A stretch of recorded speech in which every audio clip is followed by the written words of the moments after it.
14।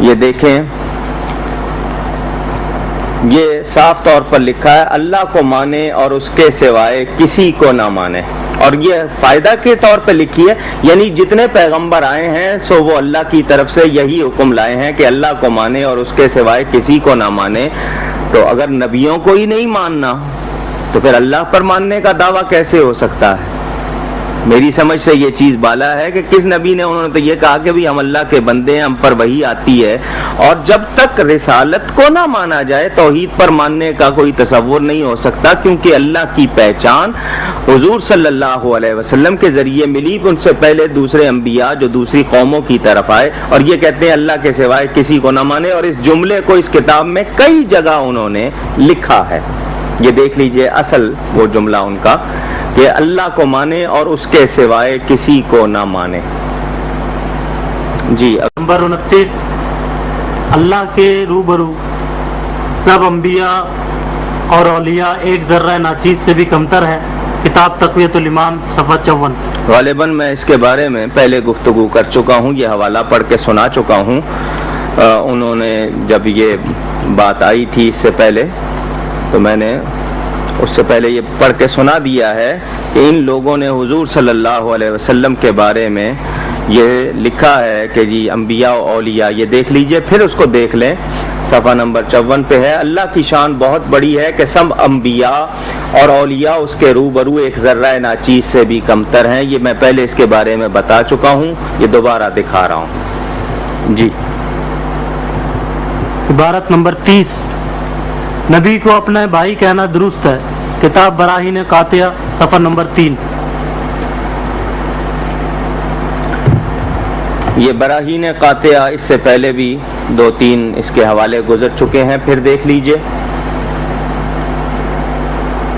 یہ خلیل احمد امبیٹوی صاحب کی کتاب ہے جس پر تائید و تصدیق رشید احمد گنگوئی صاحب کی ہے، کتب خانہ رحیمیہ دیوبند ضلع سہارنپور سے چھپی ہوئی میرے پاس موجود ہے۔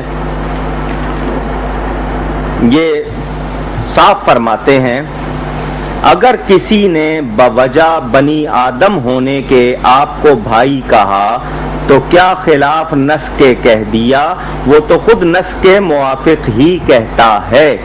اس کے معنی یہ ہے کہ حضور صلی اللہ علیہ وسلم بھی آدم کی اولاد ہیں اور ہم بھی آدم کی اولاد، تو اگر کسی نے اس وجہ سے نبی کو، حضور صلی اللہ علیہ وسلم کو بھائی کہہ دیا تو یعنی یہ نص کے، یعنی قرآن اور حدیث کے خلاف نہیں ہے۔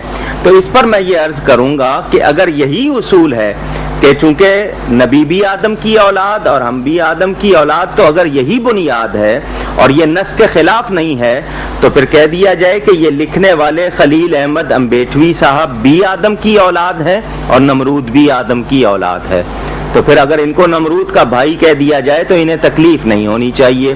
فرعون بھی آدم کی اولاد، علماء دیوبند بھی آدم کی اولاد، اسی طرح نام لیتے رہے، ابو جہل بھی آدم کی اولاد، علماء دیوبند بھی آدم کی اولاد۔ یہ کیا اصول ہے کہ آدم کی اولاد ہونے کی وجہ سے صرف نبی کو کیوں بھائی کہنا چاہتے ہیں؟ پھر سب کو بھائی کہیں، پھر یزید کو بھی بھائی کہیں، شمر کو بھی بھائی کہیں، ابن زیاد کو بھی بھائی کہیں، ولید بن مغیرہ کو بھی بھائی کہیں، تو یہ کوئی اصول نہیں ہے۔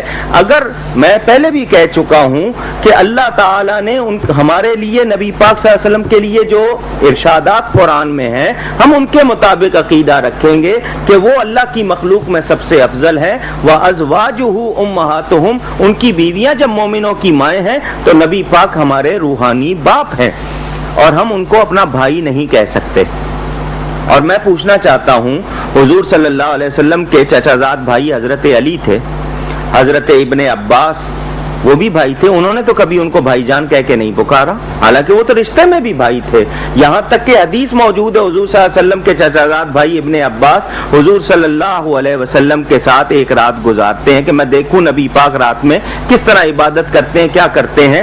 تو حضور صلی اللہ علیہ وسلم کے ساتھ نفل پڑھ رہے تھے، تھوڑا پیچھے کھڑے ہوئے، حضور نے انہیں ہاتھ بڑھا کے آگے کر لیا، وہ نماز میں پھر پیچھے ہٹ گئے، حضور نے پھر آگے کیا، وہ پھر پیچھے ہٹ گئے۔ نماز کے بعد حضور نے انہیں فرمایا میں تجھے اپنے ساتھ کھڑا کرتا تھا، تو پیچھے کیوں ہٹ جاتا تھا؟